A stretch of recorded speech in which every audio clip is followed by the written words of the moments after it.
प्रधानमंत्री बैठा हुआ है, राष्ट्रपति बैठा हुआ है, गृह मंत्री बैठा हुआ है।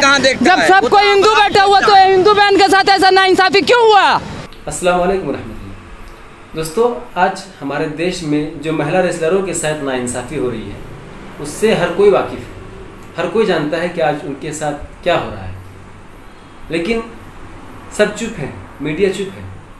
तो इस भाई ने जंतर मंतर में जाकर उन बहनों के लिए आवाज़ उठाई, उन बहनों के लिए आवाज़ बुलंद की और ऐसी बातें कहीं जिसे सुनकर वहाँ पर मौजूद पुलिस और फौजी भी हैरान हो गए। तो चलिए देखते हैं कि इन भाई ने क्या कहा। हिंदू प्रधानमंत्री बैठा हुआ है, राष्ट्रपति बैठा हुआ है, गृह मंत्री बैठा हुआ है। जब सब कोई हिंदू बैठा हुआ तो हिंदू बहन के साथ ऐसा नाइंसाफी क्यों हुआ? क्यों उसको घसीट के लेकर के गया? सीरीज दिखा रहा है। वेब सीरीज में क्या हो रहा है? किसी का बहू किसी का साथ, किसी का दामाद किसी का साली के साथ, ये सब क्या हो रहा है? आप तो माइंड को पूरा डाइवर्ट कर दे रहे हैं। आप क्या संस्कृति का बात कर रहे हैं? कौन सा संस्कृति? आप कौन सा धर्म का बात कर रहे हैं? हम जो सनातन धर्म को जानते हैं ना, अतिथि देवो भव, पूरा दुनिया पूरा विश्व एक परिवार है, ये जानते हैं हम। क्या नाम है, कहाँ से आए हैं? My name is Irfan. I'm basically from Tata Nagar, Jamshedpur. I'll study in Bangalore. I'm IT student. काफी प्रोफेशनल लगते हैं आप। Thank you so much. चश्मा लगाया, टोपी पहना, एकदम आप तो एकदम। I'm not a Hafiz. I'm not Qari. I'm not Mufti. I'm nothing else. I'm only one thing. You know what? Muhammad sallallahu ta'ala ala Muhammad. उसका उम्मती. You know उम्मती? वही है हम। धर्म बड़ा या संविधान? देखिए, आप जो अभी टॉपिक उठा रहे हैं उस टॉपिक में मत जाइए। नहीं, हमें राज चाहिए। नहीं, मत जाइए। अभी संविधान का तो गला घोट दिया कल। आप क्या बात कर रहे हैं? कैसे गला घोट? मेरी बहन लोग को घसीट करके लेकर के जा रहा था, तो कहाँ थे आप? कहने पूछ लिए कि ये तो हिंदू है, ये हिंदू प्रधानमंत्री बैठा हुआ है, राष्ट्रपति बैठा हुआ है, गृह मंत्री बैठा हुआ है। जब सब कोई हिंदू बैठा हुआ तो हिंदू बहन के साथ ऐसा नाइंसाफी क्यों हुआ? क्यों उसको घसीट के लेकर के गया? क्या किसी का वो क्या करके आई थी? मर्डर करके आई थी, चोरी करके आई थी, क्या करके आई थी? करप्शन करी हुई थी, हजारों करोड़ नीरव मोदी को देके भेज दी थी, मेहुल चौकसी को देके भेज दी थी, विजय माल्या को ही बाहर भेज दी थी। क्या करी थी वो? अरे वो तो हम लोग को रिप्रेजेंट करी थी, गोल्ड मेडल लेके आई थी। थूक, चुल्लू भर पानी में डूब के मर जाना चाहिए, चुल्लू भर पानी में डूब के मर जाना चाहिए। अगर जिंदा हो तो अपना जिंदा होने का सबूत दो, अगर मर गए हो तो कोई बात नहीं, अल्लाह से दुआ करेंगे तुम लोग का आत्मा को शांति दे। आपने समर्थन देके जिंदा होने का सबूत भी दिया, बेशक, फिर भी बृजभूषण को गिरफ्तार नहीं किया। देखिए, बृजभूषण से मेरा कोई जाति दुश्मनी नहीं है, हम उनका बारे नहीं जानते हैं कुछ भी, लेकिन हम इतना जानते हैं कि कोई अगर व्यक्ति किसी के ऊपर कोई भी एलिगेशन लगाया है, जब उनके ऊपर पॉक्सो का एक्ट लगा है, जब उनके ऊपर धारा लग चुका है, तो भाई जब आम आदमी को आप कुत्ता जैसे घसीट के लेके चल जा रहे हैं तो फिर उसको क्यों? आपको क्या लगता है देश में दो कानून है? एकदम है। हम लोग को तो बिना पूछे अंदर कर दिया गया था गाजीपुर बॉर्डर में, किसान आंदोलन में।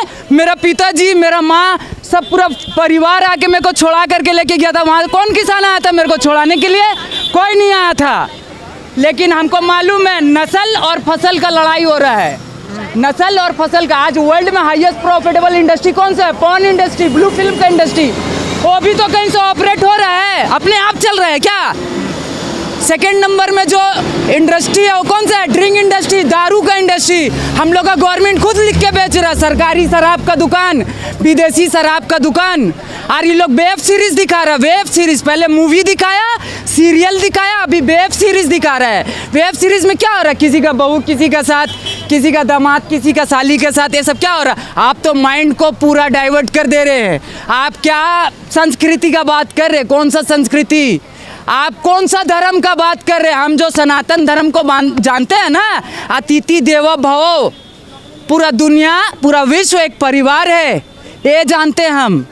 मोदी जी भी कहते थे कि मेरा परिवार है। अरे तो हम मोदी जी तो ये भी बोले कि बेटी बचाओ बेटी पढ़ाओ।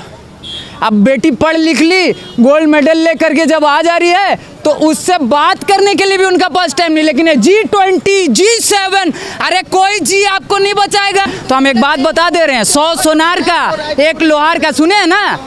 सुने ना कहावत, 100 सोनार का 1 लोहार का। तो हम लोग का जो बाप था ना, बाप ठोक करके गया है वो किला। डॉक्टर बाबा साहब भीमराव अंबेडकर ठोक के गए और किसी माई का लाल में इतना ताकत नहीं है हम लोग का जीते जी उसको निकाल दे। वो गौतम बुद्ध को मालिक यही धरती में भेजा था, कौन मेरा बिहार में भेजा था, बोध गया बिहार में पड़ता है, ठीक है ना। नहीं माना, वो क्या बोले मालिक एक है, ये सब कोई मालिक नहीं, मालिक एक है। इन लोग का दुकान बंद हो रहा था, इन लोग जो दुकान चला रहा ना, मालिक का नाम का जो ठेका चला रहा ना, ये सब बंद हो रहा था, घबरा गया तो यहाँ से निकाल दिया। 2500 साल पुराना तारीख है, 2600, बहुत ज़्यादा नहीं पुराना है, ठीक है। यहाँ से निकाल दिया। देखिए जो निकाला तो एक्सेप्ट जो किया है कौन है? चीन, Japan, South Korea, North Korea, Thailand. आज कहाँ है the sole superpower in the world? USA, United State of America, कहीं नहीं है भाई, कहीं नहीं है। उसको भी ये बात पता है, उसका गलत फहमी ये दूर हो गया। आपको क्या लगता है कि भारत को बुद्ध में ही होना चाहिए था? बेशक, बाबा साहब क्या बोले थे? 2 साल में हम भारत को बुद्ध में बनाएंगे। 2 महीना जिंदा नहीं रहने दिया। उस टाइम क्या बीजेपी था? कांग्रेस था।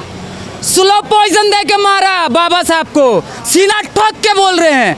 2 साल मांगे थे बाबा साहब, 56 में पार्लियामेंट में स्पीच दिए, रात का 12 बजे डेथ कर जाएंगे। मेरा जिंदगी में अगर हम किसी को नेता मानते हैं तो वही शख्सियत है जिसका नाम है नेताजी सुभाष चंद्र बोस, जो हम लोग के लिए लड़ते लड़ते खुशी खुशी शहादत दे दिए। ये लोग नेता नहीं है, ये लोग दलाल है, ईस्ट इंडिया कंपनी का दलाल है, और हम ये दलाल लोग से कोई एक्सपेक्टेशन नहीं रखते हैं।